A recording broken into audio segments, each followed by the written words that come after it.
নমস্কার, আমি সাবির আর আমি রয়েছি এই মুহূর্তে বিশ্বভারতীর একদম প্রাঙ্গণে এবং আমার সঙ্গে রয়েছেন একজন গাইড দাদা। তার কাছ থেকে শুনে নেবো এখানকার এই চত্বরের কিছুটা ইতিহাস, কিছুটা বর্ণনা। দাদা, আপনার নাম? আমার নাম চন্দ্রশেখর রায়। আমরা এখন দাঁড়িয়ে আছি শান্তিনিকেতন বাড়ির সামনে। মহর্ষি দেবেন্দ্রনাথ প্রথম যখন ব্রাহ্ম আশ্রম প্রতিষ্ঠা করলেন এই ছাতিমতলার নিচে, তো থাকার জন্য তো ঘর দরকার, তখন এই ঘরটি তৈরি করে উনি প্রথম তৈরি করলেন, তৈরি করে নাম রাখলেন শান্তিনিকেতন গৃহ। নির্মাণকাল 1863-1864। কোন ঘরটা? এই যে সামনে যে বাড়িটি আমরা দেখতে পাচ্ছি, ক্যামেরাম্যানকে বলবো একটু দেখাতে, একটু ফোকাস করতে। আমরা যে সামনের যে বাড়িটি দেখতে পাচ্ছি, এই বাড়িটি প্রথম তৈরি করেন বোলপুরে আসার পর। শান্তিনিকেতন ক্যাম্পাসে এসে উনি যখন ব্রহ্ম আশ্রম প্রতিষ্ঠা শুরু করলেন, বাড়িটি থাকার বসবাসের জন্য ঘর দরকার, তখন ঘরটি তৈরি করে নাম রাখলেন শান্তিনিকেতন গৃহ। নির্মাণকাল 1863-1864। তো মহর্ষি দেবেন্দ্রনাথ তৈরি করলেন 1863-64-তে। তখন রবীন্দ্রনাথ ঠাকুরের বয়স হচ্ছে 2 বছর বা 3 বছর। 12 বছর বয়সে বালক রবীন্দ্রনাথ যখন বাবার হাত ধরে প্রথম এই বোলপুরে আসে, এই গৃহেই তার প্রথম বাস।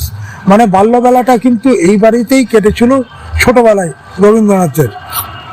আর এই বাড়ি থেকেই বসে লেখা ছোট্ট রবীন্দ্রনাথের অমলোদইওয়ালা, ফেরিওয়ালা, কাবলিওয়ালা, ডাকঘর। আর রবীন্দ্রনাথ ঠাকুরকে এই বাড়িতেই বন্দি করে রেখে টিচাররা পড়াতেন।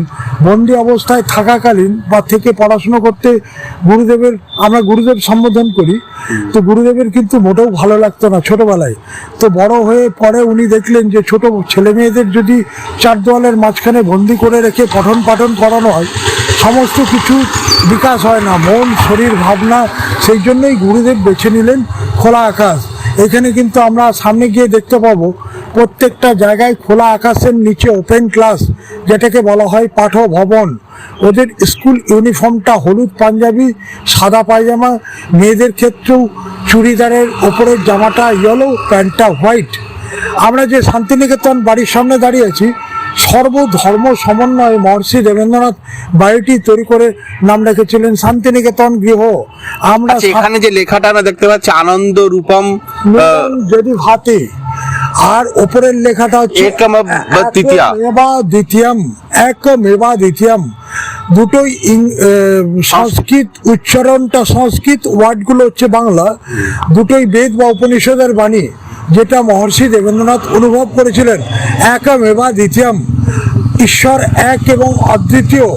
আনন্দ রূপং নিদং যদি ভাতে, তিনি আমার প্রাণের আরাম, মনের আনন্দ, আত্মার শান্তি।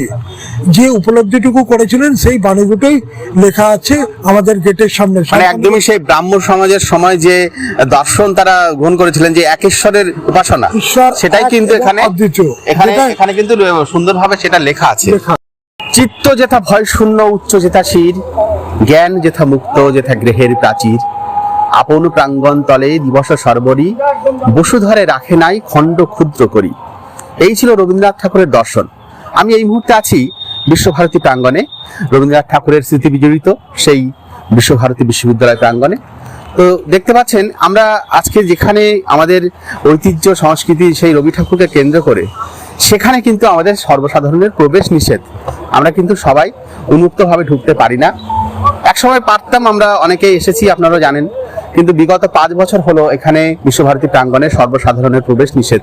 যার ফলে ইচ্ছা থাকলেও আমরা যারা ভ্রমণ পিপাসু মানুষ, আমরা যারা সংস্কৃতি প্রেমী মানুষ, তারা কিন্তু ঢুকতে পারি না বিশ্বভারতী প্রাঙ্গণে।